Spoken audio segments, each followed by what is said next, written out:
Alors, c'est le temps maintenant d'aborder le texte de Malachie. Alors, au début, il dit, on lit « Oracle, parole de l'Éternel à Israël » par Malachie. Alors, ici, oracle, le mot comprend aussi l'idée de fardeau. Fardeau, c'est un peu, ça sort un peu de l'ordinaire de présenter la parole de Dieu comme ça, mais ça, sans doute que l'auteur veut souligner que ça sera un fardeau. C'est un fardeau pour lui de partager ce qu'il va partager ou de prophétiser ce qu'il va prophétiser. Puis ça va être un fardeau aussi dans un sens, pour le peuple aussi d'entendre ces choses-là, parce que ça sera pas facile. En général, ça va être un peu des reproches, donc difficile à supporter. Israël, ici, ne désigne pas le royaume du Nord par rapport au royaume du Sud. Si vous connaissez un peu votre Bible, vous savez qu'à un moment donné, il y a eu un schisme parmi les Juifs, là, et puis il s'est formé deux royaumes. Donc, les descendants de David régnaient sur la partie sud, qu'on appelle le royaume de Juda. Puis les dissidents, les 10 autres tribus d'Israël, se sont constitués un autre royaume, le royaume du Nord. Puis ce royaume-là était appelé le royaume d'Israël. Mais ici, après l'exil, il y a ceux qui sont revenus en Israël. La grande majorité était de Juda, du royaume du Sud, mais il y en avait aussi du royaume du Nord. L'Israël, l'ancien Israël. Mais maintenant, quand il parle d'Israël, il parle de cette unité-là, de cette population qui est revenue, puis qui formait le royaume où il n'y avait plus de distinction entre le royaume du Nord et le royaume du Sud. Donc, l'épreuve puis l'exil avaient favorisé comme une réconciliation, puis un rétablissement d'un seul et unique royaume. Puis là, on aborde la première section qui va de 1 à 5. Section qui commence, comme je l'ai dit, qui commence toujours par à établir la relation que Dieu a avec son peuple. Ici, la relation, il va dire « Je vous ai aimé », dit l'Éternel. Et puis ensuite, dans chaque section, on va voir qu'il y a des questions qui sont soulevées, soit par Dieu, soit par le peuple, soit par le prophète. C'est ça. Et puis, la troisième section, c'est la réponse de Dieu à ces questions-là. Donc, on voit la même chose tout au long du livre. Ici, donc, on aborde les versets 2. « Je vous ai aimé, dit l'Éternel », ce qui sous-entend « je vous ai choisi ». Aimer, ici, ça parle d'élection. Et puis des bénédictions qui sont rattachées à l'élection. J'aimerais ajouter à ce point-ci que dans le livre aussi, j'ai oublié de vous mentionner que le livre, comme thème, tourne autour des alliances. Ça va être un thème central du livre. Puis ici, justement, l'élection sous-entend aussi cette idée d'alliance, que Dieu prend un contrat avec son peuple, un contrat qui comporte en tout cas une implication de deux côtés, là, des deux parties. Mais même si Israël accomplira pas sa partie à elle, eh bien, ou à lui, bien Dieu, lui, va tenir quand même son contrat. Les promesses s'accompliront pas tant que Israël ne fera pas sa partie, mais Dieu ne lâchera pas, jamais, son contrat d'alliance. Pour en bénéficier, par contre, il va falloir que le peuple, à un moment donné, fasse sa partie à lui pour en voir la réalisation. Mais l'alliance ne sera jamais brisée, elle est imbrisable. On va le voir un peu plus loin. Puis, je vous ai aimé, ça va là-dedans. Alors, Donc, Dieu affirme son amour ici. Et puis, par contre, là, on aborde la deuxième partie de la section, là. La question, et vous dites, en quoi nous as-tu aimés? Ça, c'est tout le problème, finalement, de ce qui se passe dans le livre. Puis, c'est pas étonnant non plus que Dieu ait commencé par cette idée-là, que tout commence avec l'amour de Dieu. Et dans la vie chrétienne, c'est la même chose. Hein? Faut vraiment être sûr de cet amour-là que Dieu a pour nous en Jésus-Christ. Et puis, c'est ça qui fait qu'après ça, tout tombe en place dans notre service et tout ça. C'est vraiment l'amour de Dieu qui va nous motiver, qui va nous rassurer, qui va nous consoler. Mais ici, le problème, c'est que le peuple ne voit pas cet amour-là, ne reconnaît pas cet amour-là. Alors Dieu va répondre à ça. Et puis, pour leur prouver combien il les a aimés, il va faire une comparaison entre Ésaü et Jacob. Alors, juste pour vous faire un petit rappel de l'histoire d'Israël, Ésaü et Jacob sont les fils d'Isaac, qui est lui-même le fils élu d'Abraham, un fils miraculeux d'Abraham. Et puis, donc, en tant que Jacob et Ésaü sont des jumeaux. Et puis, donc, on aurait dû s'attendre, en tout cas, puisque ce sont des frères jumeaux, qu'ils soient traités de la même manière par Dieu, puis par les parents aussi. Mais on voit que même dans l'histoire, Isaac a pris le parti d'Ésaü, puis Rebecca a pris le côté de Jacob, ce qui n'était pas très bien, mais d'un autre côté, ça reflétait finalement ce qui se passait avec Dieu. Et puis, alors, loin d'être traités d'une façon semblable, les deux jumeaux, ils ont été traités très, très différemment par Dieu. Mais là, il ne faudrait pas y voir une injustice. Quand Dieu fait affaire avec Ésaü et Jacob, il faut se rappeler qu'en Adam, Dieu avait averti Adam de ne pas prendre de l'arbre de la connaissance du bien et du mal. Autrement dit, qu'il ne décide pas de faire sa vie, puis de prendre sa vie entre ses mains, de prendre ses propres décisions sans consulter Dieu, mais de se débrouiller sans Dieu, finalement. C'était ça. C'était de voler à Dieu une connaissance, se l'approprier pour vivre d'une façon indépendante de Dieu. Ça n'a jamais été dans le plan de Dieu. Puis Dieu les avait avertis que s'ils faisaient ça, ils en mourraient.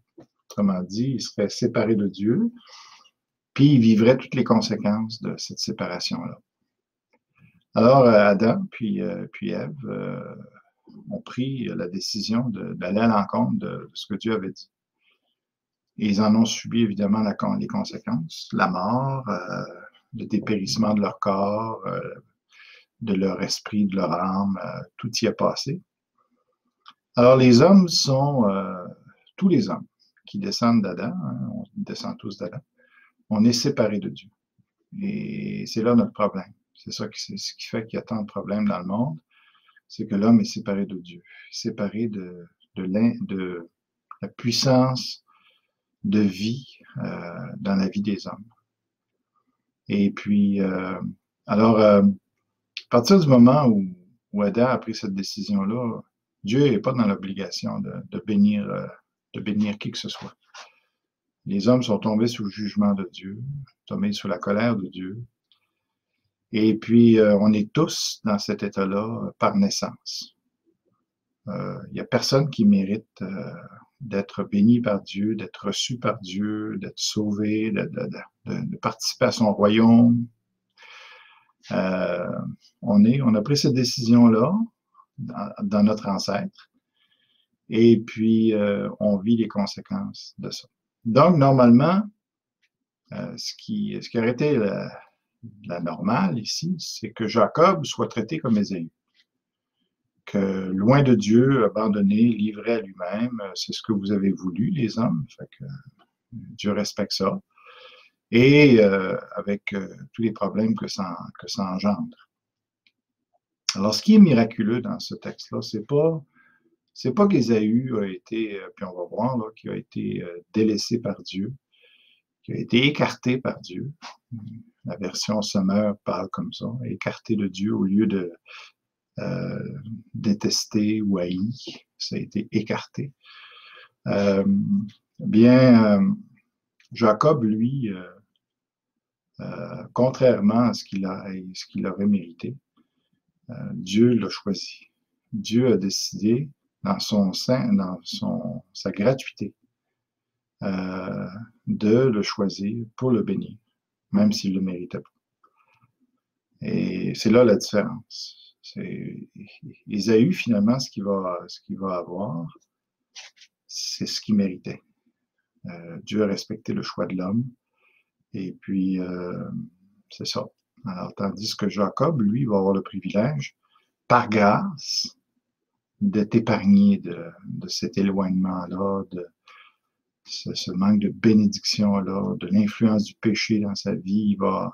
Dieu a pris la décision de le ramener à lui, puis de le bénir, puis lui faire goûter à ce qui est la vraie vie.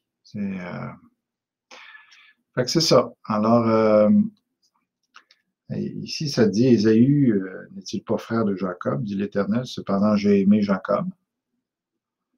Je l'ai tiré de sa condition normale pour le bénir, puis ça, il appelle ça de l'amour. Et j'ai eu de la haine pour Ésaü. Alors, la haine, il faut le comprendre ici, c'est pas quelque chose pas un favoritisme malsain, Dieu n'est pas méchant, Dieu est juste. Donc, c'est pas une haine motivée par la méchanceté intérieure. Mais c'est les conséquences tout simplement de décisions. Et puis Ésaü n'était pas juste victime du péché d'Adam. Il a participé lui-même parce qu'on voit que c'était un profane. C'était quelqu'un qui se foutait de Dieu, se foutait son droit d'aînesse, se foutait des choses qui venaient de Dieu. Puis il n'y avait pas de préoccupation. C'était un gars charnel, un homme les choses du monde, il y a juste ça qui l'intéressait.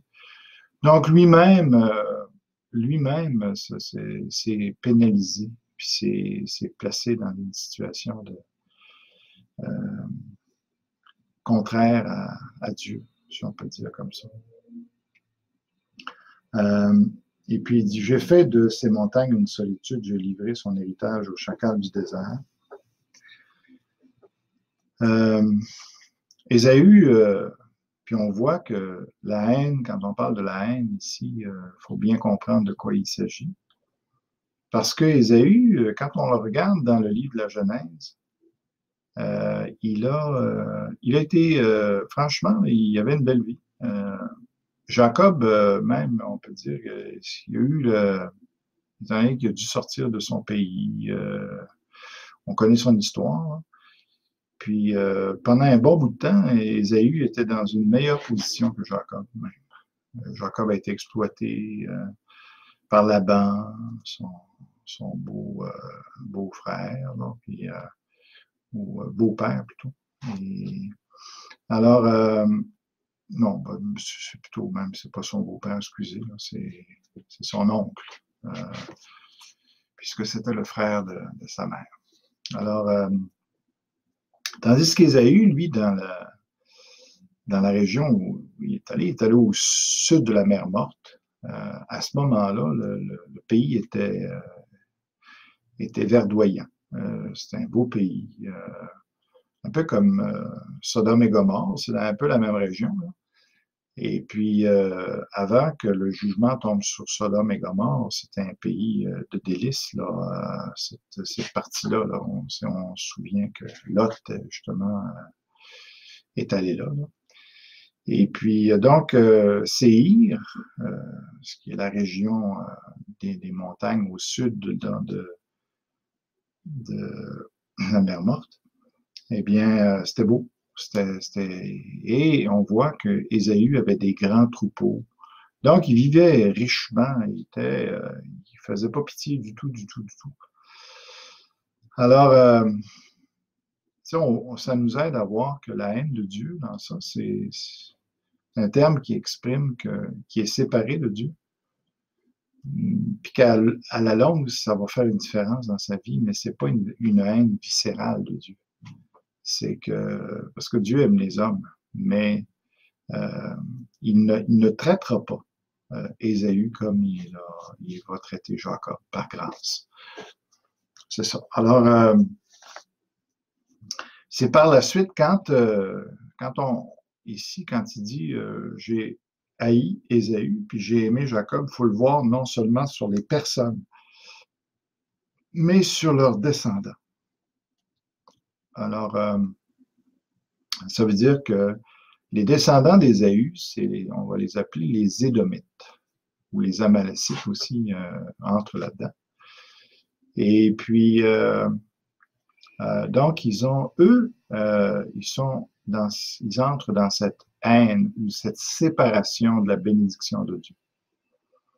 Et à la longue, ça va se faire sentir. Puis le pays, aujourd'hui, si on va dans ce pays-là, c'est un pays désertique, là. Pétra, puis tout ça, là. Alors, les Édomites, ici, eux autres vont subir les conséquences de cet éloignement, de cette haine de Dieu. Haine. Et puis, alors, c'est ça qu'il dit ici, j'ai eu de la haine pour Ésaü, j'ai fait de ces montagnes une solitude. J'ai livré son héritage au chacal du désert. Alors, ici, ça semble-t-il, ça correspond à quand les Babyloniens sont venus dans la région pour déporter Israël. Ils ont aussi, selon la prophétie, à plusieurs endroits de la parole de Dieu, ils ont aussi déporté les Édomites, ou en tout cas, ils ont massacré les Édomites. Et puis, ça serait l'accomplissement de ça. Puis après, au verset 4, ça dit, si Édom dit, nous sommes détruits, nous relèverons les ruines. Ainsi parle l'Éternel des armées, qu'ils bâtissent, je renverserai. C'est intéressant parce que dans l'histoire, il y a un peuple du désert, au sud, désert d'Arabie, cette région-là, qui sont montés vers les Édomites, puis qui les ont carrément expulsés de leur pays. Parce que les Édomites, quand ils sont revenus de Babylone, ils ont tenté comme Israël l'a fait, tenter de rebâtir leur royaume, mais ils n'ont pas pu le faire. Et les Nabatéens, l'histoire, on a un récit d'histoire qui montre que ce peuple-là les ont expulsés de leur pays. Puis ils se sont retrouvés au sud de la mer Morte, au sud de Juda, en bas d'Israël. Et puis ils n'ont pas pu revenir dans leur pays, dans leur montagne. Et par la suite, dans le Nouveau Testament, on les retrouve, et puis ils s'appellent les Iduméens à ce moment-là. Puis ces Iduméens-là ont été absorbés littéralement par le royaume d'Israël, la lignée d'Hérode et tout ça. Donc, ça correspond à la prophétie. Et il y a une part aussi qui va aller jusqu'à la fin des temps, où Édom, même s'il y avait des soubresauts dans cette région-là de civilisation, éventuellement, avec le retour de Jésus-Christ, les Édomites il reste déjà rien. Mais à ce moment-là, ça va être finalisé qu'il n'y aura plus rien qui va exister dans le millénium terrestre des Édomites. Voilà. Et ça dit après l'Éternel des armées, hein, ainsi parle l'Éternel des armées, ça peut être traduit aussi, d'autres l'ont traduit. Par exemple, si je prends la version ici, c'est la selon 21. On peut lire, par exemple, laissez-moi le trouver. Au verset 6 particulièrement, cette expression-là, même au verset 4, puis on le retrouve tout au long du livre. Hein. Dans la seconde 21, ça dit « Dit l'Éternel, le maître de l'univers ». J'aime bien ça. En anglais, on trouve aussi God Almighty, le Tout-Puissant. Donc, on voit que c'est une expression qui pouvait se traduire différemment, mais « Dit l'Éternel, le maître de l'univers ». C'est intéressant parce que dans le livre de Malachie, on parle des nations beaucoup, ce qui va advenir des nations et tout ça. Donc, ça montre que Dieu n'est pas simplement le Dieu en Israël, mais le Dieu de toutes les nations, et ça semble ressortir de ce livre-là. Alors, c'est une traduction qui est intéressante de ça ici. Et puis, il dit ensuite, « Qu'il bâtisse, je renverserai ». Fait qu'il n'y a aucun espoir pour les Édomites de relever leur empire ou leur royaume. Et on les appellera pays de la méchanceté, peuple contre lequel l'Éternel est irrité pour toujours. Pourquoi? Ben, à cause de cette malédiction du départ, mais aussi parce que non seulement Ésaü a été méchant avec son frère Jacob, il voulait le tuer, mais les Édomites ont été les ennemis jurés dans l'histoire. Le pire ennemi d'Israël, ça a été les Édomites tout au long de l'histoire. Et puis, il y avait vraiment une haine là, profonde. Et puis, quand Israël avait des jugements et tout ça, les Édomites se réjouissaient de ça, puis ils en profitaient pour les piller, pour ajouter au malheur d'Israël. Alors, Dieu a vraiment pas apprécié cette attitude-là. Donc, on voit que l'élection de Dieu n'est jamais contraire non plus à ce que l'être humain est en train de faire lui-même. Les deux vont toujours coopérer, vont ensemble. Donc, Dieu a sa part, mais Ésaü et Édomite aussi, ils ont pleinement mérité les châtiments puis les jugements que Dieu va mettre sur ce pays-là. Là. Donc, voilà. Et puis au verset 5, ça dit « Vos yeux le verront, et vous direz, grand est l'Éternel par-delà les frontières d'Israël. »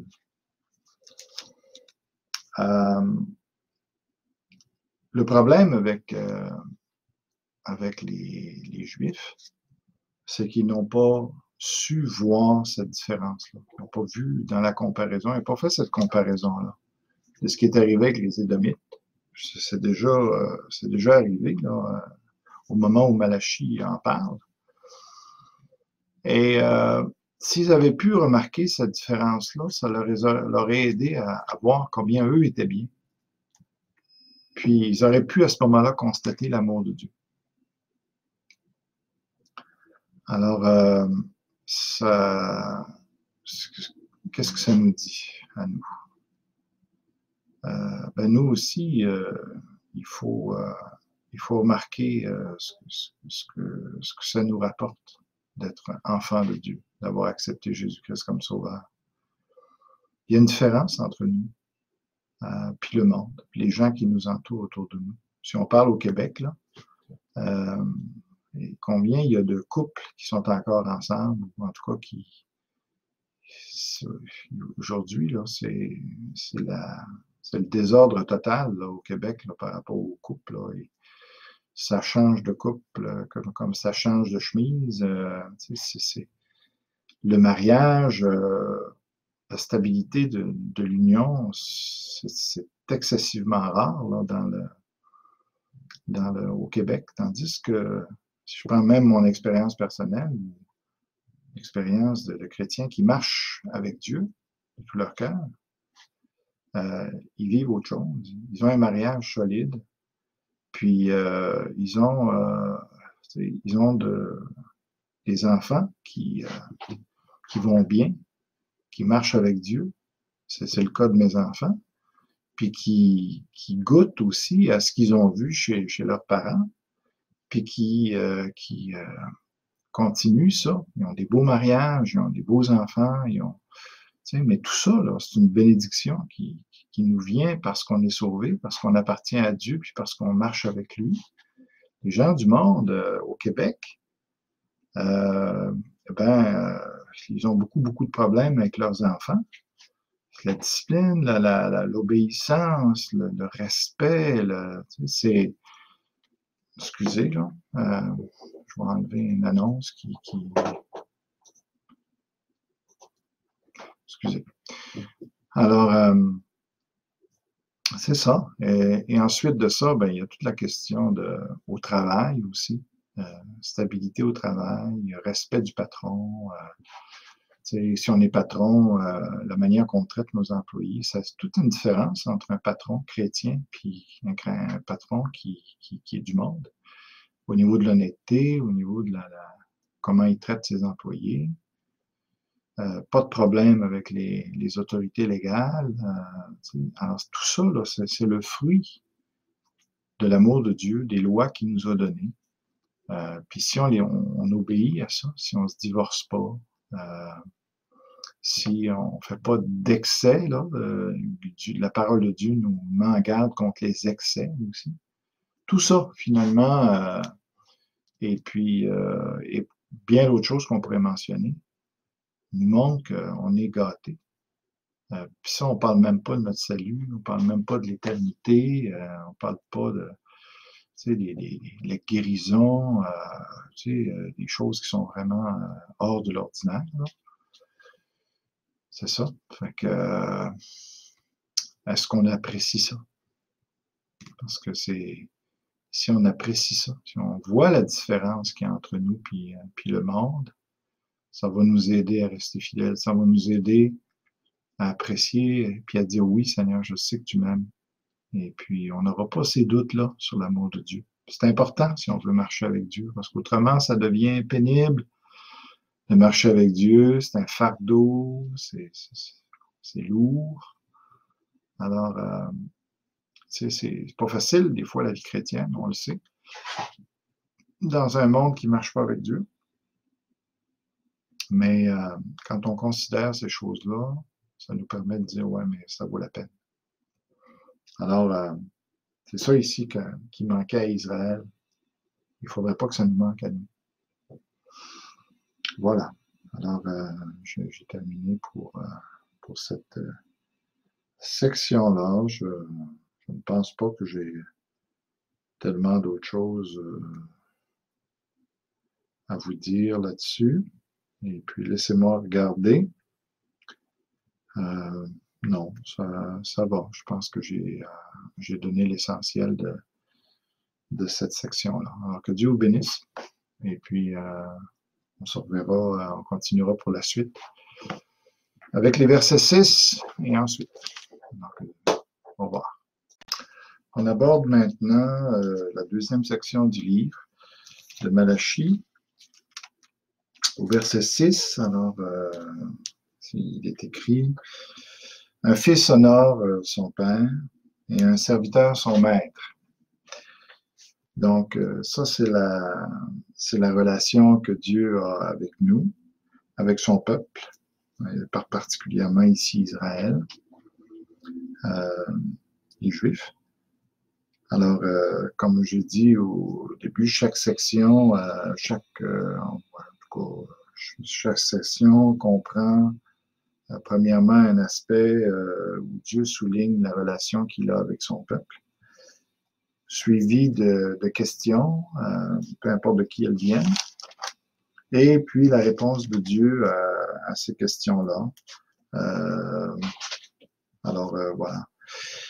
Ici, l'interaction que Dieu a avec son peuple, c'est celle d'un père et d'un maître. Alors, il tient à souligner ces deux genres de relations. Il y a un équilibre là-dedans. Dieu ne veut pas se présenter seulement comme un maître à qui il faut obéir, ni comme un père qu'il faut aimer, qui nous aime, mais on a besoin des deux. On a besoin de savoir que Dieu nous aime, qu'il est notre Père, bon, dans le cas ici, c'est Israël, les Juifs, que Dieu est leur Père, de façon globale, dans leur cas à eux, là, moins individuel que nous. C'est plus global pour les Juifs, pour le peuple juif. Dieu était le Père du peuple juif. Et puis, en tant que Père, ben, ça veut dire que c'est lui qui les a enfantés. C'est lui aussi qui prend soin d'eux. C'est lui qui pourvoit, qui leur donne un héritage. Alors, tout ce qui est compris dans la relation père-fils, c'est inclus là-dedans, l'amour qu'il y a dans cette relation également. Puis, il y a l'aspect aussi qu'il est le maître, puis qu'on lui doit obéissance. Les Juifs lui devaient obéissance. Et c'est ça, qu'il a autorité sur eux. Et puis qu'ils sont beaucoup ses serviteurs. Donc, ici, il mentionne ces deux relations-là. Et puis, il va enchaîner avec la question, si je suis père, où est l'honneur qui m'est dû? Si je suis maître, où est la crainte qui m'est due? Donc, Dieu ici souligne qu'on lui doit, à cause du fait qu'il est père, on lui doit l'honneur.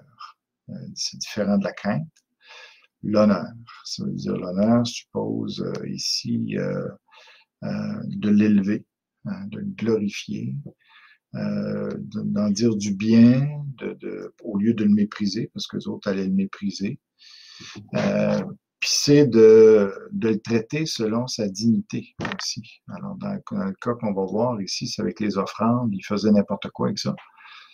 Donc, il ne faisait aucun cas de ce que Dieu avait demandé, de l'autorité que Dieu avait sur eux, d'exiger des choses. Donc, dans ce sens-là, il ne l'honorait pas, il ne l'élevait pas, il ne le considérait pas. C'est ça. Alors, Dieu s'attend à ce que ses enfants l'honorent, l'aiment, mais aussi l'élèvent, glorifient, soient fiers de lui, considèrent comme extrêmement important ce qu'il a à dire, ce qu'il désire. Et les Juifs ici, les sacrificateurs, on va le voir, ne faisaient aucun cas de ça. Puis, même chose pour la question d'être maître. Alors, un maître, ça a tous les droits sur son serviteur. Et puis, donc, les sacrificateurs étaient des serviteurs de Dieu. Puis, ils devaient obéir à ce que Dieu avait demandé. L'idée de maître, on n'attend pas autant d'affection de la part d'un maître que d'un père. Et puis, c'est important aussi qu'on considère que Dieu n'est pas seulement un père, mais il est un maître aussi. Les Juifs auraient dû considérer ça, qu'il avait toute autorité de demander ce qu'il voulait à son peuple et à ses serviteurs, les sacrificateurs, entre autres. Donc, on voit que Dieu s'offense, que Dieu est c'est pas un concept, c'est pas une force seulement. C'est une personne qui a des sentiments, qui a des désirs, Et comme nous, on est créé à son image. Et puis, ce qui peut nous décevoir, ce qu'on trouve inacceptable dans notre cas à nous, c'est valable pour Dieu aussi. Donc, en tant que chrétien, ça s'applique aussi à nous. Où, Dieu s'attend à ce qu'on l'aime vraiment, à ce qu'on l'honore, à ce qu'on l'élève. Puis ça lui fait du bien. Alors donc, on veut, quand on chante, quand on loue Dieu, quand on le sert, on veut l'honorer, on veut l'élever. Et ça fait plaisir à Dieu. Puis, même si on ne le voit pas, si on ne voit pas réagir, si on ne voit pas sa face, ses expressions faciales, de son contentement, de la joie de voir que ses enfants sont en train de le considérer à sa grandeur.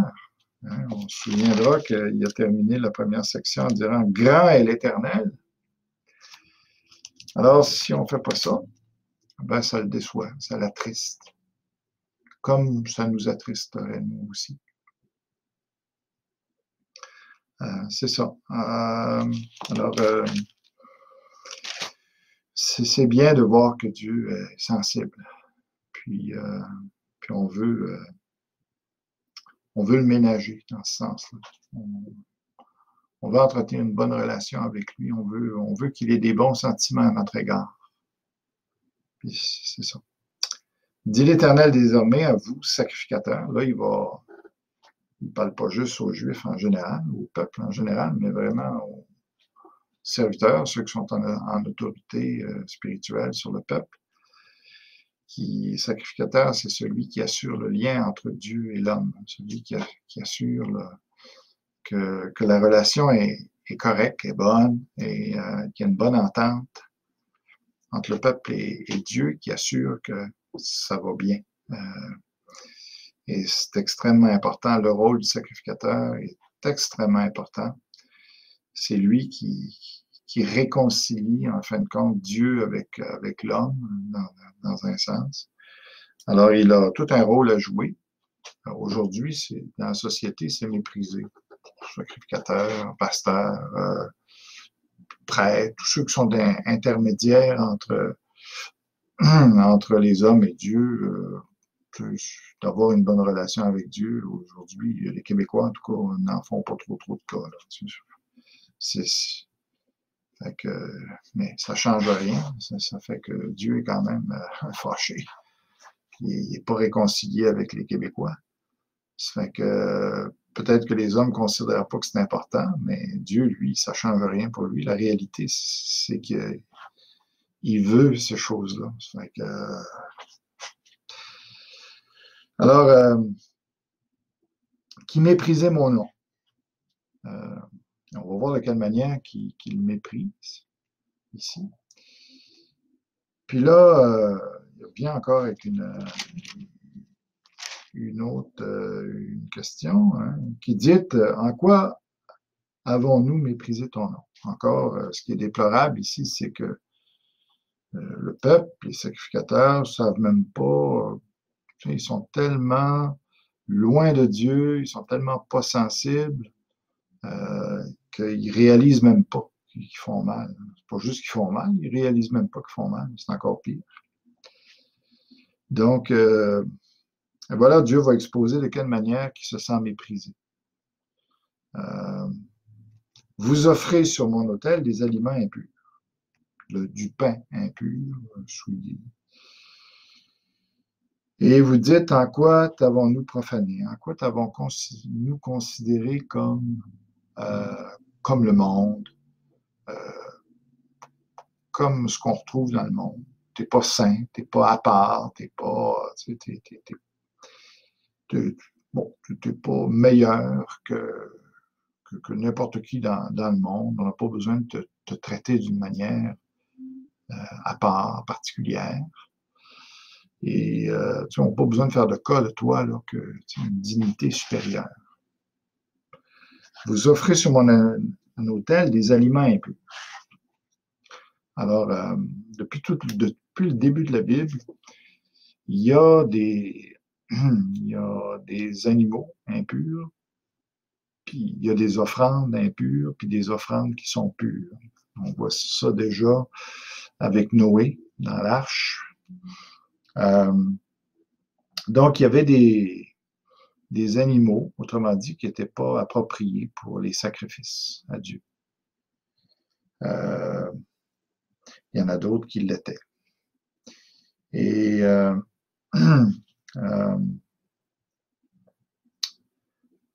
qu'est-ce qui fait que c'est impur ou pur? C'est une bonne question. Est-ce que c'est juste quelque chose que Dieu a décrété, comme ça, basé sur sa simple volonté? Ça n'a pas rapport avec les animaux, en fin de compte. C'est juste que Dieu a déclaré, a décrété ça. Et puis, le cochon n'est pas plus impur que le bœuf, ou que le taureau, ou que l'agneau. Ou le reptile n'est pas plus impur qu'autre chose. Mais Dieu a décrété ça, puis il faut juste le prendre par la foi. Juste que, bon, il est Dieu est Dieu, décrète ça, et puis on n'a pas à discuter avec ça, puis l'animal même n'a pas à être dénigré pour ça, dans un sens, mais c'est juste que Dieu veut qu'on exerce la foi. Parce que c'est seulement ça, l'impureté. On peut penser aussi que non, il y a des animaux qui sont plus propres, si on peut dire, meilleurs, ou propres à la consommation, si on peut dire, parce que pour Dieu, on voit mal ce qui peut être impur, dans le sens puisque de toute façon, lui, il n'en mange pas. Alors, dans quel sens ça serait impur pour lui, l'animal, peu importe l'animal? C'est un peu plus difficile à voir. Mais étant donné que les aliments, en tout cas ici, c'est présenté comme des aliments, des sacrifices. C'est un peu drôle parce que Dieu ne mange pas ça. Pourtant, dans la parole, c'est parler de l'aliment de Dieu. Mais dans quel sens? Dieu s'en nourrissait pas. Les cultes idolâtres, les autres religions donnaient réellement à manger. En tout cas, s'ils pensaient qu'ils donnaient à manger à leur Dieu. Là. Mais ils croyaient vraiment que les dieux, ou les esprits, ou les ancêtres mangeaient de ce qu'on leur donnait. Puis dans leur tête, c'était comme ça. Mais avec Dieu, c'est pas comme ça. Dieu est un esprit, pas besoin de cette nourriture-là. Puis il nous le dit ailleurs dans la parole, s'il avait faim, il n'aurait pas besoin de nous le demander. Tout est à lui, puis il se nourrirait comme lui. Mais lui, il n'a pas besoin de ça. Alors pourquoi impur par rapport à l'animal? Pourquoi les animaux impurs que Dieu ne veut pas?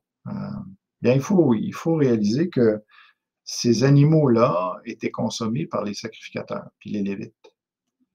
Donc, Dieu avait un souci ici aussi pour son peuple.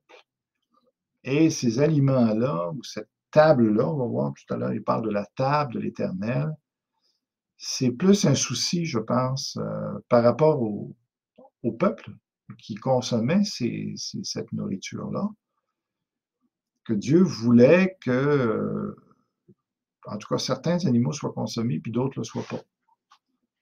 Parce que Dieu voyait dans certains animaux quelque chose de plus hygiénique ou plus santé. Sans doute, oui. Je pense qu'on peut dire ça. Meilleur aussi au goût. Donc, ça, on comprend cette impureté-là, là, dans le sens que Dieu voulait l'excellence pour son peuple au niveau de la nourriture. Et puis, alors, ça nous montre que c'est pas juste Dieu qui allait souffrir de ces offrandes-là qui n'étaient pas appropriées, mais c'est les sacrificateurs eux-mêmes qui allaient en souffrir, les Lévites eux-mêmes, puis aussi le reste du peuple qui mangeait ces animaux-là. Alors Dieu a demandé des animaux purs par souci, en grande partie par souci pour son peuple.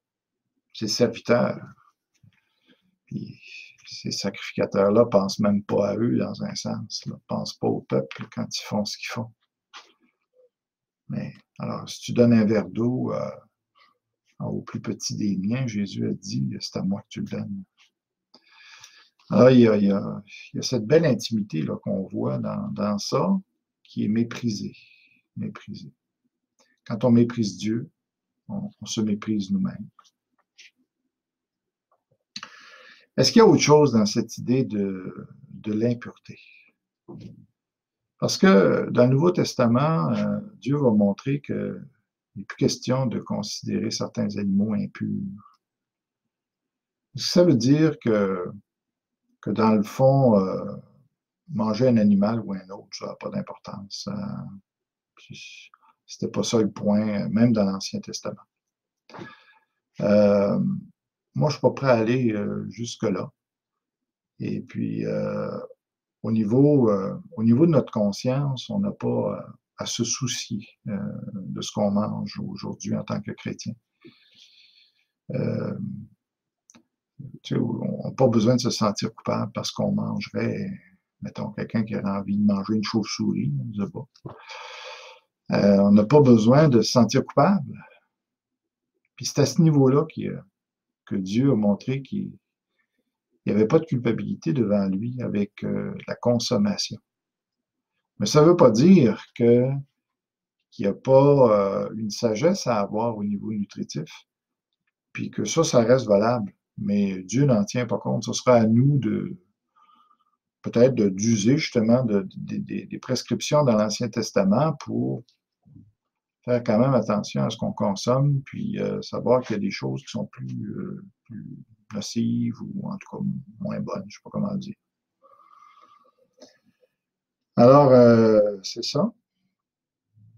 Voilà comment on peut réconcilier la nappe qui a été envoyée à Pierre, puis qui lui disait « Regarde pas comme souillé », dans le sens « faisant pas un cas de conscience ». Il y a plus que ça même, par contre, avec la question de pureté et d'impureté. Il y a deux autres éléments que j'aimerais souligner. D'abord, les sacrifices représentaient Jésus-Christ. Lui, il est le sacrifice ultime. Puis les sacrifices de l'Ancien Testament nous mènent à Jésus, nous pointent vers Jésus, nous illustrent Jésus, nous expliquent qui est Jésus, puis aussi son œuvre sur la croix. Les différents sacrifices nous parlent de son œuvre tout entière sur la croix.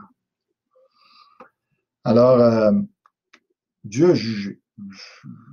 Comment l'évaluer, ça c'est difficile, mais Dieu a jugé qu'il y avait certains animaux, comme l'agneau, en tout cas l'agneau qui ne dit pas un mot, la brebis qui se laisse faire, le pigeon qui est de paix, ces éléments-là, il semble que Dieu a jugé la force du taureau, que Dieu a jugé qu'il y avait des animaux qui représentaient mieux Jésus-Christ que d'autres et qui parlaient mieux de son œuvre que d'autres. C'est pour ça que c'était important les sacrificateurs ne voyaient pas ça, eux autres, mais Dieu voyait tout ça d'avance. Puis, il exigeait ces choses-là par amour pour son Fils, par amour pour son œuvre, par amour pour le message, la clarté du message qui devait être envoyé. Alors, il y a cette notion-là ici que les sacrificateurs ne tenaient pas compte. Pourquoi c'est plus important aujourd'hui? Bon, on sait que Jésus-Christ est mort pour nous.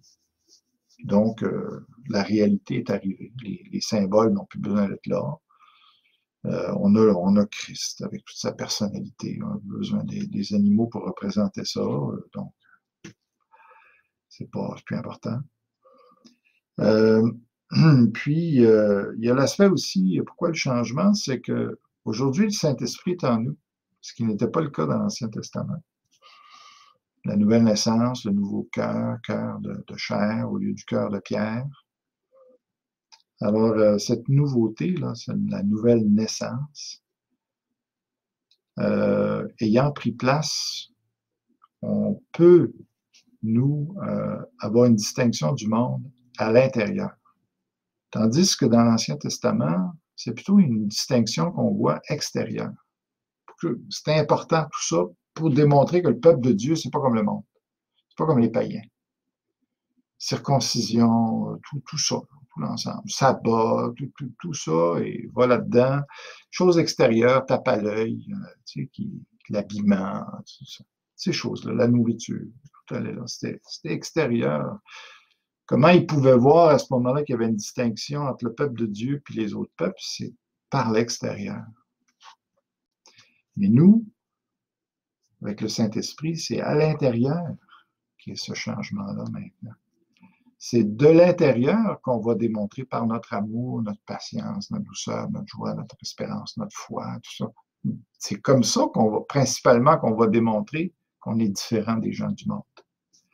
L'extérieur prend beaucoup moins d'importance dans le Nouveau Testament, dans la Nouvelle Alliance. Alors, les aliments, qu'est-ce qu'on mange, puis pour se distinguer des autres, c'est pas très important. Sinon, pour respecter la conscience des autres, comme Paul va nous dire. Donc, c'est ça. C'est ce qui explique le changement entre les alliances, entre nous. Pourquoi, mais il faut comprendre que Dieu, à ce moment-là, voulait cette distinction-là d'impureté puis de pureté. Parce que les autres peuples offraient n'importe quoi à eux autres, à leur Dieu. Pas le peuple de Dieu. C'était important pour ce temps-là. Pour le témoignage de ce temps-là, c'était important. Alors, pour toutes ces raisons-là, et encore, et sans doute pour d'autres raisons que Dieu seul connaît, que moi, je n'ai pas compris, excusez-moi. Alors, voilà un peu pour la pureté-impureté, mais il n'y avait pas seulement ça qui était le problème avec les sacrificateurs, parce que ils offraient aussi parfois les bons animaux, mais ils n'étaient pas de bonne qualité, par exemple. Ils offraient leur restant, là, qui était, comme il mentionne, quand vous offrez en sacrifice une bête aveugle, n'est-ce pas mal? Quand vous offrez une boiteuse ou une infirme, n'est-ce pas mal? Alors, finalement, il n'y avait plus de sacrifice là-dedans. Là. Le sacrifice, ça le dit quand même. Là. Ils devaient offrir quelque chose qui leur coûtait.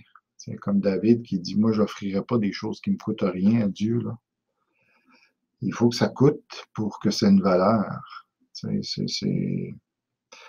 Alors, ici, eux autres, ils se débarrassaient finalement. Là, les restants, ça allait à Dieu. Puis c'était bien bon comme ça. Il n'y avait plus de conscience que il y avait un Dieu en arrière de tout ça, puis que c'était vraiment rendu la routine, la superstition. C'était leur job, là, puis ils faisaient ça. Puis, alors, Dieu leur a fait une remarque ici pour leur dire offre-le donc à ton gouverneur, te recevra-t-il bien, te fera-t-il bon accueil? Dans l'hébreu, ça dit est-ce qu'il va relever ta face, dans le sens que quand on allait voir comme ça une personne d'autorité pour recevoir quelque chose de lui, pour un privilège, n'importe quoi, là, tu te présentais pas là en face à face, salut Joe, puis il y avait tout un protocole, puis tu profil bas, puis tu t'agenouillais devant lui, puis ou au moins tu courbais la tête pour montrer que tu étais en infériorité et que tu reconnaissais la dignité du monsieur. Fait que tu n'arrivais pas là si tu voulais avoir un exaucement, une justice qui te soit rendue, peu importe. Tu n'arrivais pas là, fier pète, comme on dit, arrogant, équivalent. Puis tu le graissais comme il faut, si on peut dire. Là. Tu lui donnais des aliments de qualité. Dans ce temps-là, au lieu de de l'argent, c'était un cadeau. Puis un cadeau, t'avais ce que t'offrais ce que tu avais de meilleur pour que t'agrées. Pour qu'ils te relèvent la face, qu'ils disent hey, oh oui, je te considère, je te lève à mon niveau. C'est ça l'idée de l'image. Fait que c'est sûr qu'ils n'arrivaient pas là avec n'importe quoi, là, des bêtes malades, puis tu sais, tout croche, là. Ils risquaient de se refaire virer à ses rêves, puis de causer des problèmes plutôt que de créer des faveurs. Alors, il dit, faites ça avec des hommes, puis moi, vous méprisez comme ça. Moi, je suis rien, moi, je suis pas d'autorité, je suis pas au-dessus de vous autres, je suis pas capable de vous bénir, je peux pas vous juger, je peux rien faire, moi. Il n'y a pas de conséquences à me traiter n'importe comment, puis à pas être en bonne relation avec moi.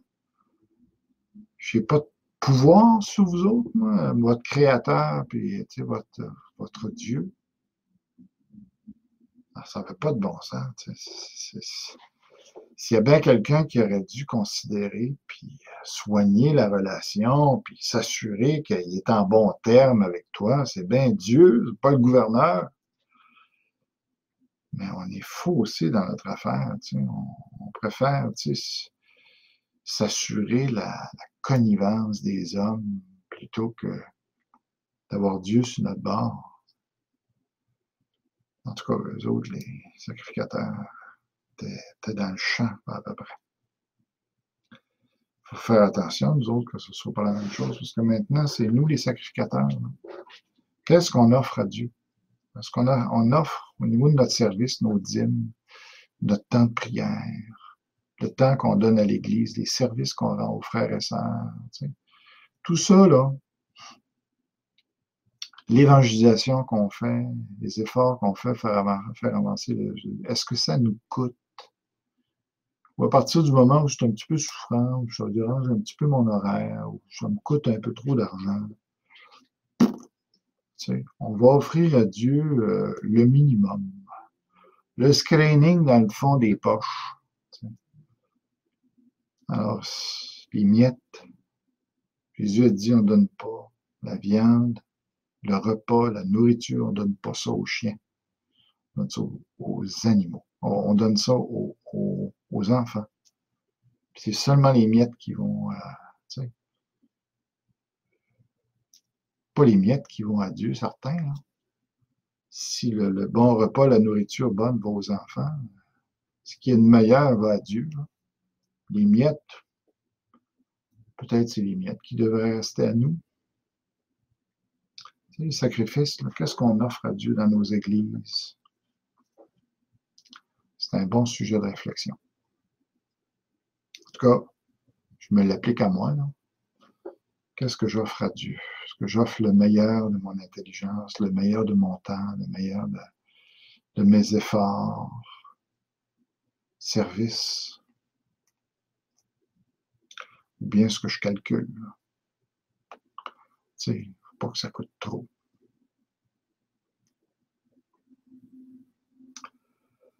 Puis là, il dit, il les nargue, un petit peu, fait de l'ironie avec eux, là, parce qu'il dit, priez Dieu maintenant pour qu'il ait pitié de nous. C'est de vous que cela vient, vous recevra-t-il favorablement. Allez priez Dieu maintenant. Pensez-vous qu'il va vous répondre? Au sacrificateur, là? Faites tout ça, vous pensez que Dieu va vous bénir pareil, ça ne change rien. On voit que, des fois, en tant que chrétien, on se pose des questions par rapport à nos prières. Comment ça se fait que Dieu ne répond pas? Ça se pourrait-tu que nos sacrifices ne soient pas bons? Ça se pourrait-tu que Dieu se sente méprisé dans ce qu'on fait pour lui? Qu'on fait mal l'école du dimanche, qu'on enseigne mal, qu'on prie mal, qu'on ne témoigne pas, qu'on ne parle pas de lui, on ne l'honore pas comme on devrait. Je pense que Dieu, il y a beaucoup de choses que quand on a le Saint-Esprit, on fait beaucoup mieux là, que les Juifs. Ça, il faut l'admettre. il faut faire attention quand même. Je pense qu'on doit réfléchir là-dessus. Si on veut avoir une bonne vie de prière, efficace, Dieu répond, ben, il faut qu'on le traite en premier. Il faut qu'on lui donne ce qu'il veut. Chercher d'abord et avant tout le royaume de Dieu. Si on donne ça, là, oui. Après ça, il va dire, hey, oui. La manière que toi, tu me traites, moi, je suis intéressé de te traiter après, comme il faut.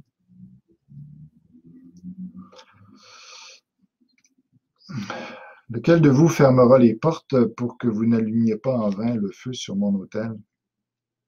Je ne prends aucun plaisir en vous. Je vais enregistrer cela, là, puis on va continuer une autre fois. On arrive donc au verset 10 du chapitre 1. Et on voit ici la solution que Dieu préconise à la situation problématique là, qui existe avec les sacrifices. On peut lire ça. Lequel de vous fermera les portes pour que vous n'allumiez pas en vain le feu sur mon autel? Je ne prends aucun plaisir en vous, dit l'Éternel des armées, et les offrandes de votre main ne me sont point agréables. C'est tout un verdict et tout un déplaisir de la part de Dieu de voir ce qui se passe.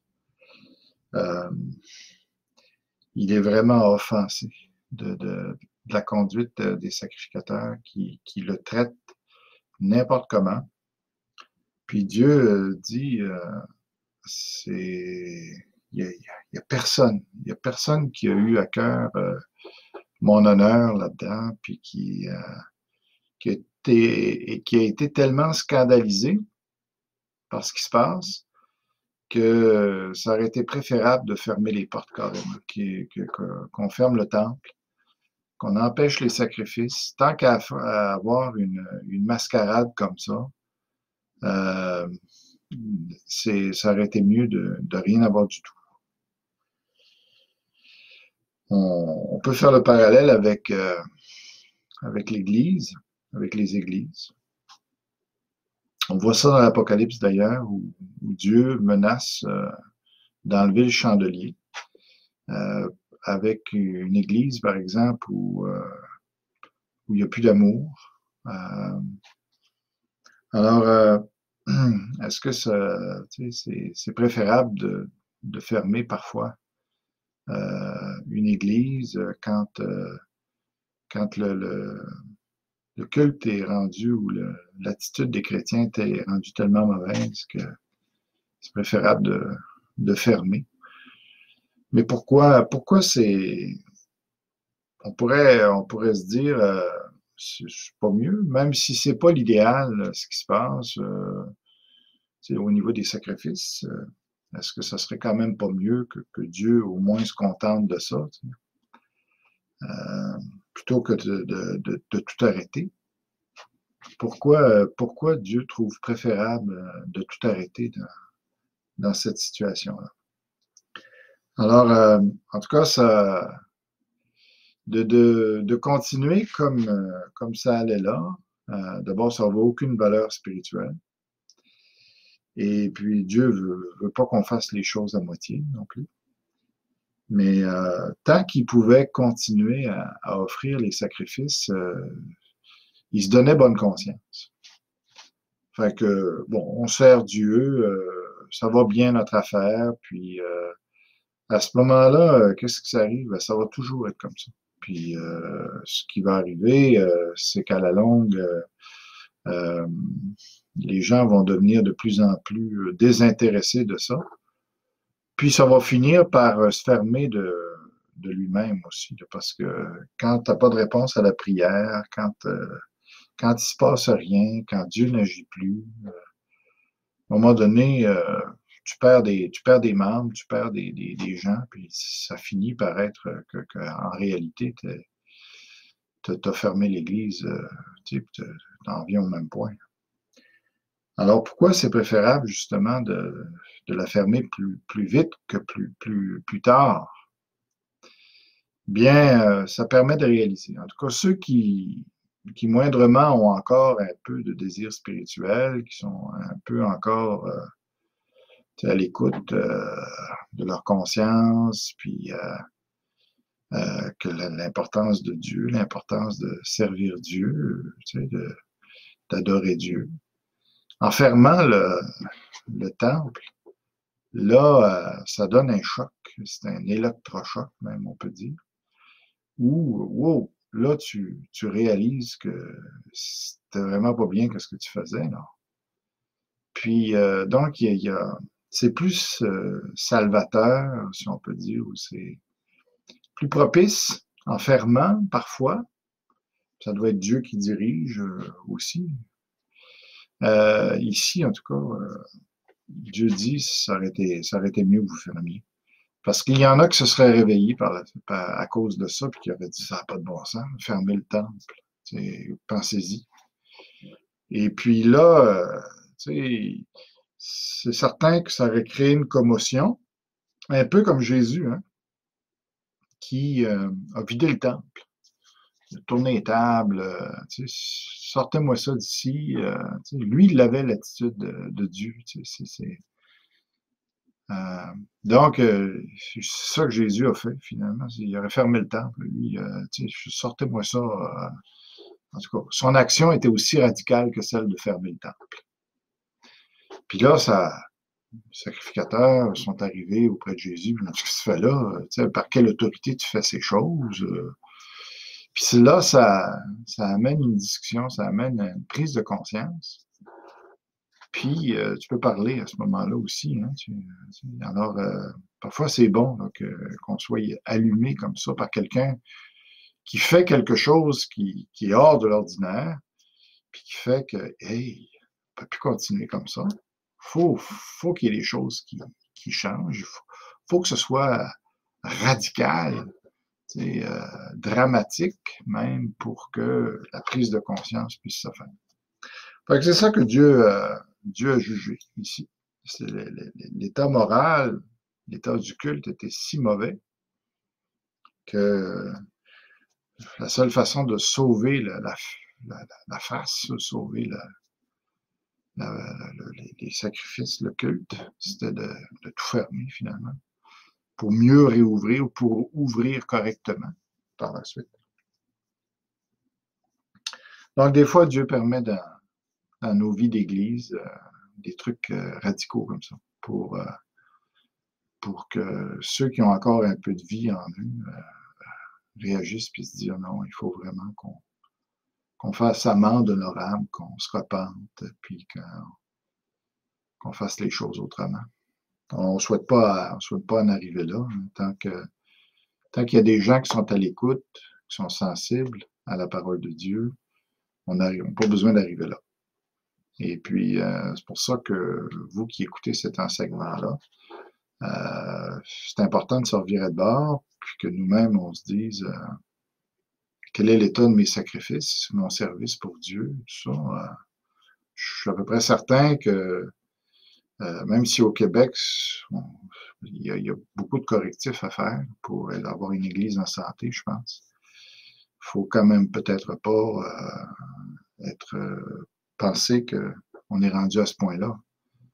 Mais, en tout cas, on peut recevoir des avertissements, on peut recevoir, réfléchir. Ensuite, on arrive au verset 11 et par la suite. Et là, Dieu va chercher à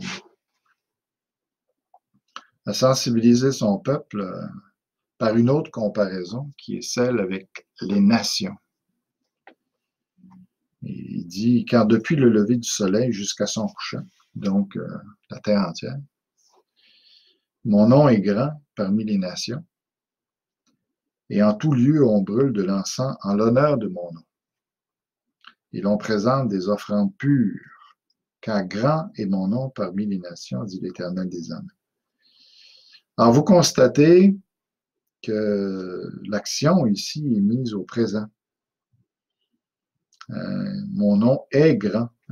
parmi les nations, et en tout lieu, on brûle de l'encens en mon honneur, on présente des offrandes pures, car grand est mon nom parmi les nations, dit l'Éternel désormais. Ça crée un problème. En tout cas, si ça ne crée pas un problème, ça crée un bon questionnement là-dessus. Et comment se fait-il que parmi les nations, il y a des sacrifices qui sont offerts purs, de l'encens qu'on brûle en l'honneur de Dieu? De quelle manière? Et puis que Dieu semble ici content, satisfait plutôt de ce qui se passe ailleurs, dans les nations, plutôt que chez le peuple juif, puis avec le temple. C'est quand même surprenant, parce que les Juifs sont le peuple de Dieu. Alors, on a envisagé différentes solutions. Hein. Les théologiens qui ont réfléchi à ça ont envisagé, moi-même, en regardant ça, réfléchi, comment est-ce qu'on ajuste ça, on harmonise ça avec le reste de la parole de Dieu. Alors, il y en a qui se sont servis de ça pour dire que peu importe la manière qu'on adore Dieu, même dans les temples d'idoles, où il se faisait des offrandes, il se faisait de l'encens, on brûlait de l'encens et tout ça, que Dieu ne faisait pas de cas de ça. En fin de compte, c'est la sincérité du cœur qui compte. Puis,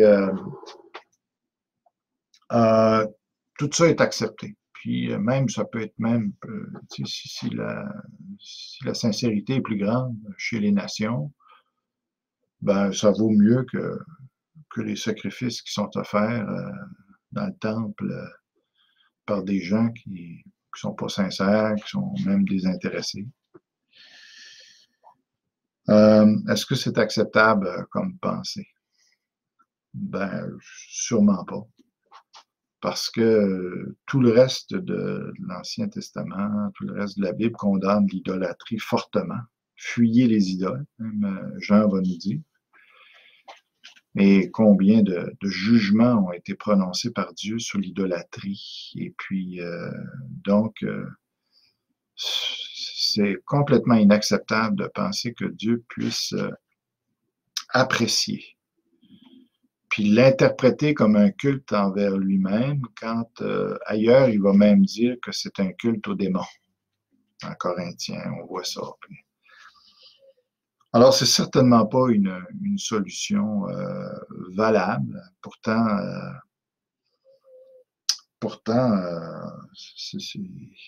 je pense que même le pape, puis les religions, avec l'œcuménisme, l'ensemble de toutes les religions qui se mettent ensemble, finalement, ce qu'on est en train de dire, c'est que tous les cultes sont bons, puis peu importe comment on adore Dieu, c'est correct, Dieu va prendre ça. Alors que justement, dans le même contexte, il est en train de critiquer les offrandes, la manière qu'ils font les offrandes, puis qui est fâché après ça, qui se sent méprisé de ça, puis là, il accepterait n'importe quoi dans toutes les religions, tout est bon, puis ben non, ça se peut pas. C'est pour ça qu'on ne peut pas être œcuménique puis être fidèle à Dieu. On ne peut pas croire que toutes les religions sont bonnes, puis non. Fait que c'est pas une solution acceptable. Il y en a d'autres qui ont dit que ça devait être les Juifs de la diaspora qui rendaient un culte à Dieu, même s'ils n'avaient pas le temple, plus honorable. La diaspora, juste pour vous expliquer un petit peu ce qu'il s'agit, c'est que la majorité des Juifs, quand Babylone, puis quand les Perses, Cyrus, a demandé à ce que les Juifs retournent dans leur pays après la captivité en Babylone, eh bien, la plupart ne sont pas revenus. C'est une minorité, une très petite minorité qui sont revenus, puis la plupart sont restés dans la situation où ils étaient, dans les nations où ils étaient. Ben, la diaspora, c'est ces gens-là. C'est ces Juifs-là éparpillés un peu partout, en tout cas, surtout là, croissant, croissant fertile, là, puis Mésopotamie. Alors, est-ce que c'est valable comme solution? À mon avis, puis à l'avis de bien d'autres aussi, non. Parce que il dit, mon nom est grand parmi les nations. Puis, confondre Israël avec les nations, on ne voit pas ça dans la Bible. Là. Il y a une nette distinction entre les goyim puis le peuple de Dieu. Une autre solution pour donner justement sa valeur au terme les nations, il y en a qui ont pensé aux prosélytistes, ou aux prosélytes, excusez, prosélytes. Ceux qui, au contact de la religion juive, vont adopter la religion juive, le Dieu de la religion juive, ceux-là avaient un culte honorable envers Dieu, plus honorable que ceux qui étaient ici au temple. Est-ce que c'est possible comme explication? La critique qu'on formule à l'égard de ça, c'est de dire que les prosélytes, les gens qui finalement avaient adopté la religion juive, devaient être en contact avec les Juifs dans la diaspora. Puis la diaspora, elle, n'était pas partout, justement, dans le monde. Alors, comment peut-on parler de parmi les nations, ou c'est ça, les nations qui semblent être toutes les nations, que mon nom est grand, alors que l'influence de la diaspora, on juge, n'est pas répandue dans le monde entier à ce moment-là, même si le monde d'alors était plus restreint là, que le monde aujourd'hui, que la population mondiale aujourd'hui.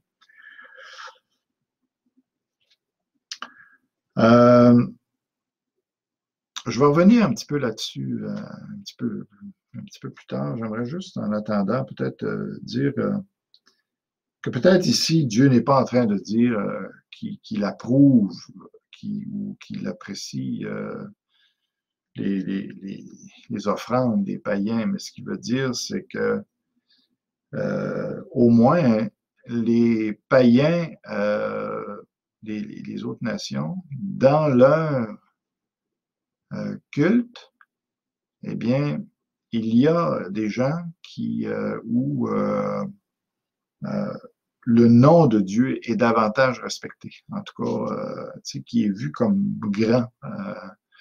Il y a un honneur qui est rendu à Dieu, même si leurs sacrifices ne sont pas bons, que Dieu trouve dans les nations un honneur plus grand, un respect plus grand. Même si leurs sacrifices ne sont pas bons, ce n'est pas de leur faute, ou c'est pas... au moins l'attitude, elle est bien meilleure. Mais on ne parle pas de gens idolâtres, là. On parle de gens qui connaissent le grand Dieu d'une certaine manière. Mais est-ce que le verset ici semble dire que Dieu se contente juste de cette idée-là au moins je suis plus grand ailleurs? Mais est-ce que le verset est en train de dire ici que Dieu accepte ces offrandes-là? C'est pas si clair. On a l'impression que oui, par exemple. Là. Puis quand on se met à réfléchir, on se dit, oups, est-ce que sur toute la planète, là, la population, la terre habitée de ce temps-là, est-ce qu'il y avait juste des idolâtres? Dans l'Empire romain, parce qu'il y avait l'Empire romain qui avait adopté la culture grecque. Puis dans ça, il y avait beaucoup d'idolâtrie. En Égypte aussi. Et puis, mais en dehors de ces frontières-là, c'était quoi l'état spirituel des autres nations? C'est intéressant à faire comme étude, là. Mais ce qu'on voit déjà, c'est même avec Noé, puis avec Abraham, avant, avant que la loi ne vienne. On voit dans Genèse que les nations, ou comme dans le cas de Noé ici, qui n'est pas un juif, là, bien lui, il y avait déjà cette notion-là de sacrifice pur, impur. Ça fait que déjà avec Noé, en partant dans le Nouveau Monde, il y a cette notion-là qui est là déjà.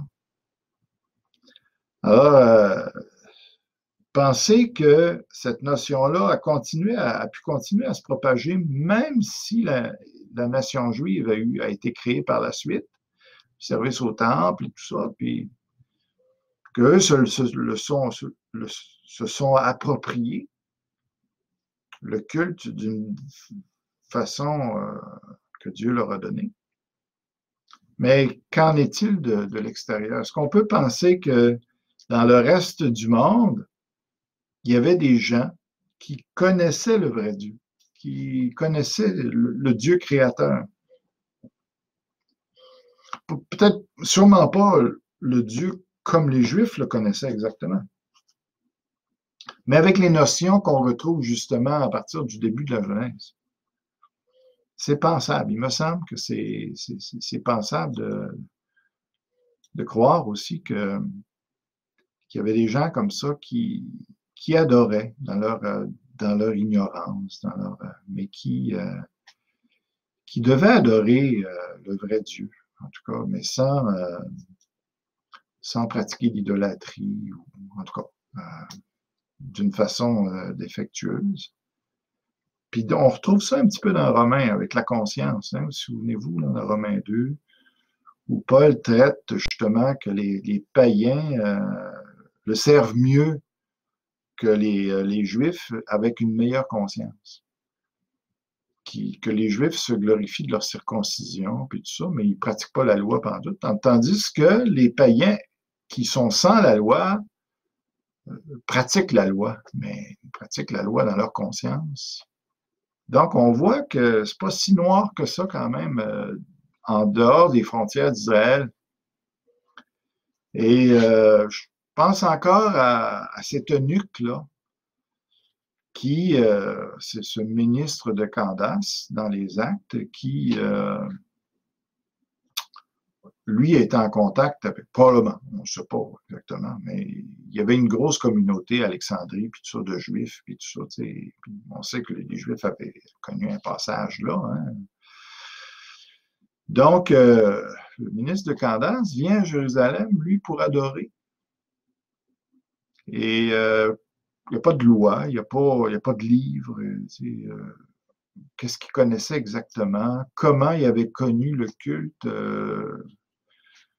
de Dieu. Et puis il vient, puis il retourne avec un écrit d'Ésaïe, le rouleau d'Ésaïe.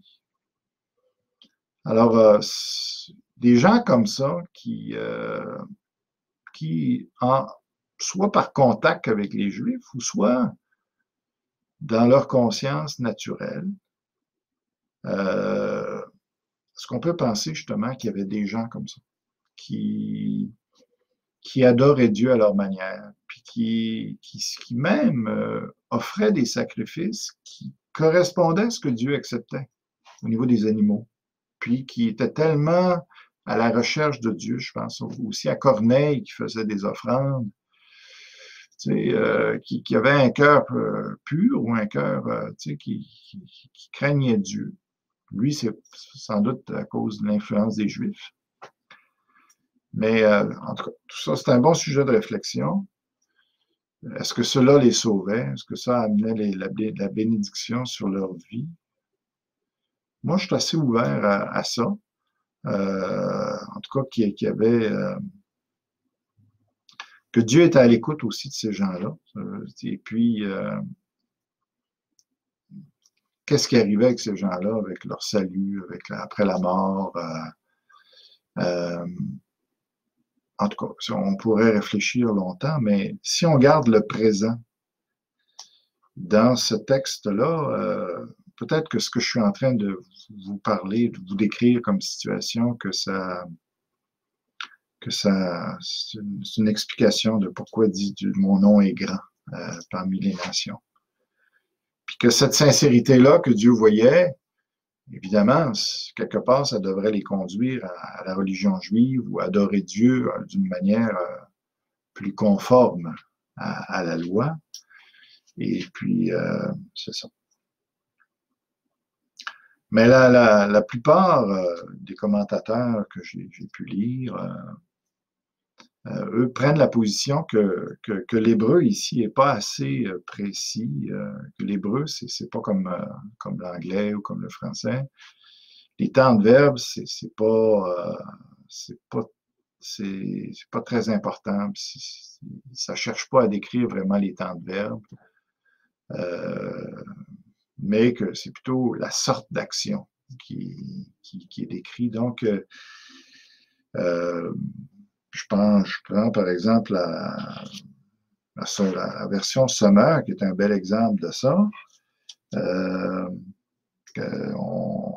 Au verset 11, car du soleil levant au soleil couchant, ma renommée sera très grande au milieu des nations. Et partout, en tout lieu, de l'encens me sera offert et des offrandes pures. Car parmi les nations, ma renommée sera très grande. Donc, pour eux, l'hébreu est assez flexible, que c'est le contexte qui montre plus de quel temps on parle, puis que le futur ici est très acceptable. Alors, si c'est le cas, je pense que moi aussi, je pense que c'est acceptable. Alors, on parle de quoi exactement? Le sera, il désigne quoi? Alors, il y en a beaucoup qui vont prendre ce sera-là, puis cette adoration des nations, comme étant justement, à partir de la Pentecôte, en Jésus-Christ, ce qui est arrivé. C'est que toutes les nations, le salut s'est ouvert à toutes les nations, puis ce qui est là, ici, dans ce verset 11, là, c'est la prophétie finalement de ce qui s'est produit à la Pentecôte et par la suite, jusqu'à aujourd'hui, l'Église, finalement, qui est constituée de toutes les nations, de ces adorateurs-là. Donc ça, c'est une prophétie de ça. Ben, aucun problème avec ça. C'est la réalité, de toute façon. Et puis, c'est juste que les Juifs, eux, pouvaient pas voir ça à ce moment-là. Ces Juifs-là pouvaient pas voir ça. Si c'était des nations de ce temps-là, ça pouvait les interpeller beaucoup plus. Tu sais. Ah, c'est vrai, mais non. Si on trouve des gens vraiment très, très, très craintifs de Dieu. C'est le mot craintif ici, très respectueux de Dieu dans les autres nations. Puis ça pouvait les exhorter à mieux faire eux. C'était plus. L'impact est. Autrement, si c'est un futur, ça sera, ben là, il fallait juste qu'ils se fient aux prophètes pour l'accepter, pour que ça les exhorte. L'autre façon du futur que moi je crois aussi, là, si vraiment il s'agit d'un futur, je pense au millénium terrestre. Je crois qu'il y aura un millénium terrestre. Autrement dit, il y aura 1000 ans sur la Terre où les Juifs vont vraiment pouvoir, eux, comme nation, entrer dans le royaume du Messie et puis vivre le royaume du Messie sur la terre, sur notre terre qui aura été transformée, d'accord? Mais quand même sur cette terre-là, pas la nouvelle terre, cette terre-ci. Moi, je crois ça, fermement. Et que ici, les nations qui sont envisagées seraient les nations qui vont venir à Jérusalem pour adorer le Messie, Jésus, qui va être à ce moment-là revenu sur la terre, puis qui va avoir établi son règne sur la terre, puis que ces nations-là vont lui rendre un culte qui lui soit agréable et tout ça.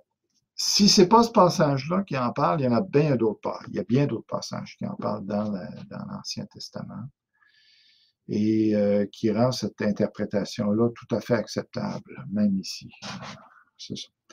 Alors, juste pour vous dire, mais en tout cas, ce qui est sûr, c'est que ce que Dieu veut créer, c'est que par la comparaison de ce qui se trouve ailleurs, que les Juifs ici puissent dire, ouais, il est temps qu'on fasse des changements, là, tu sais, qu'on revienne à Dieu réellement.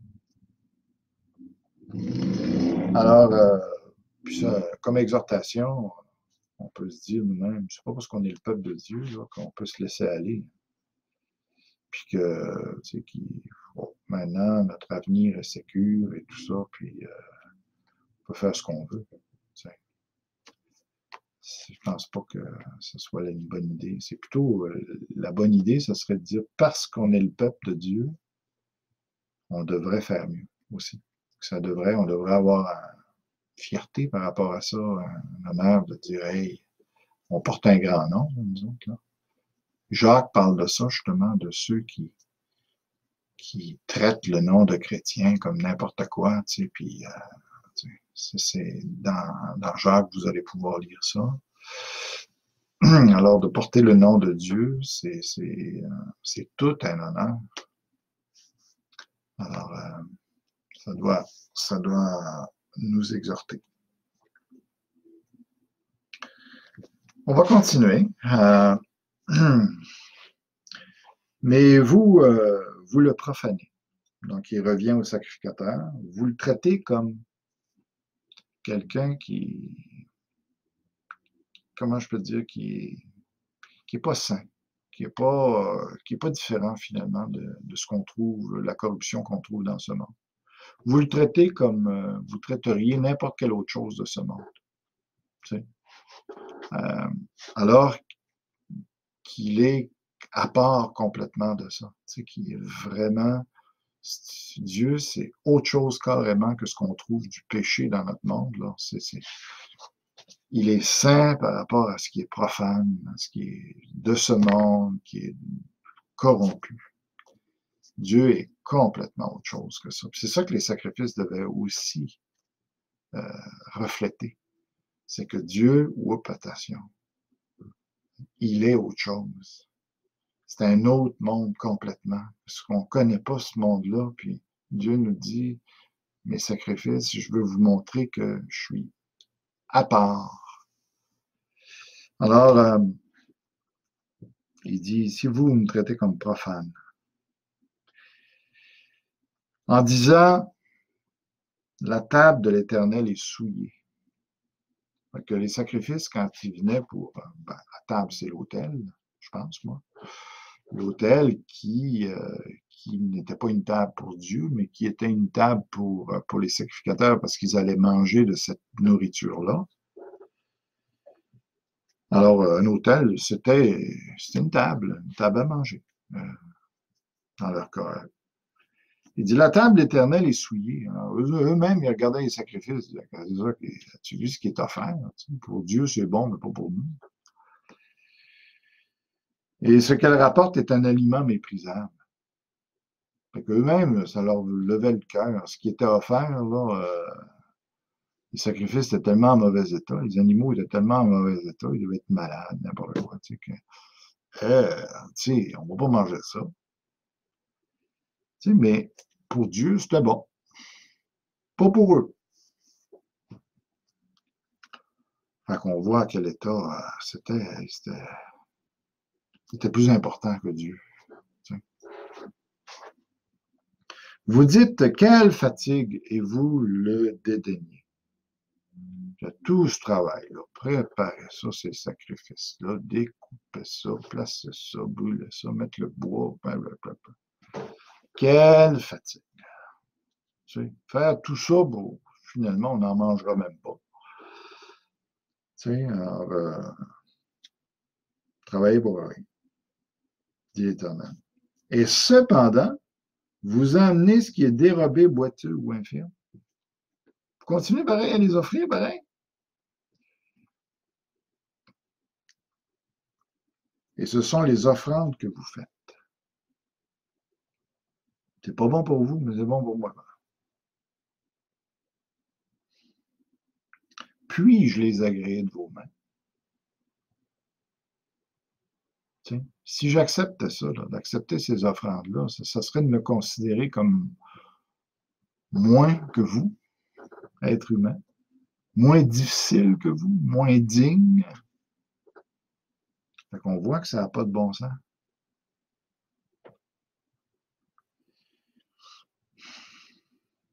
Puis là, il dit un terme assez fort, hein? Il dit « maudit soit le trompeur ». Maudit, ça veut dire être privé de tout le bien que Dieu veut faire.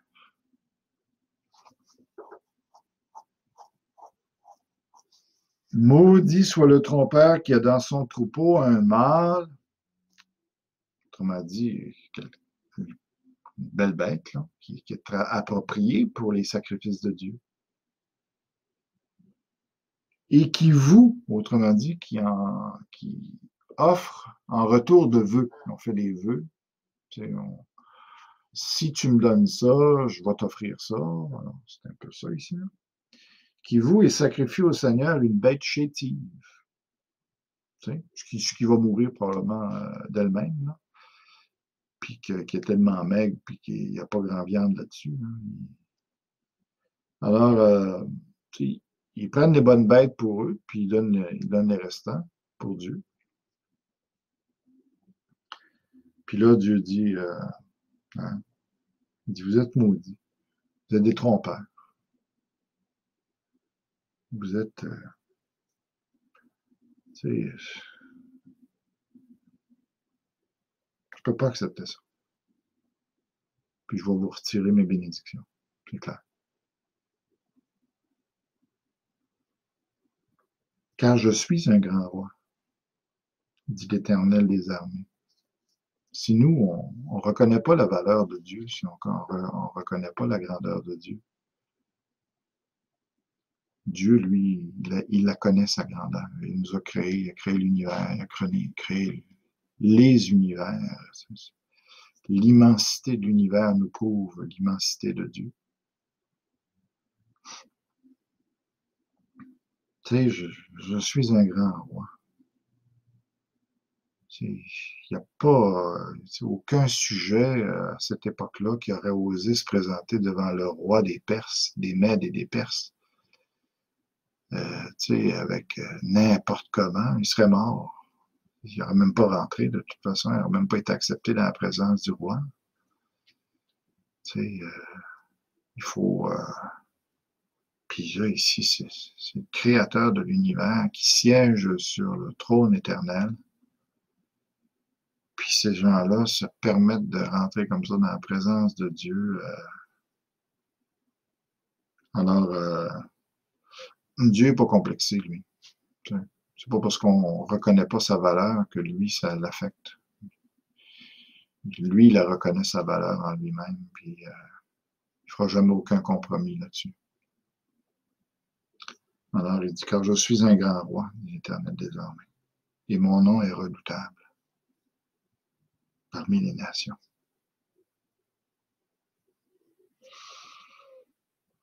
Alors, bon, je pense qu'on peut terminer là. Pour cette section-là, je pense que ça nous montre comment Dieu est un Dieu personnel, comment on a affaire à un Dieu qui est incroyable, incroyablement grand, incroyablement majestueux, glorieux. Puis on a besoin de se nourrir de cette pensée-là, d'exalter Dieu, puis de le traiter en fonction de sa grandeur. Est-ce que Dieu est grand pour nous? Ou est-ce que c'est un petit Dieu incapable d'agir, qui mérite nos restants?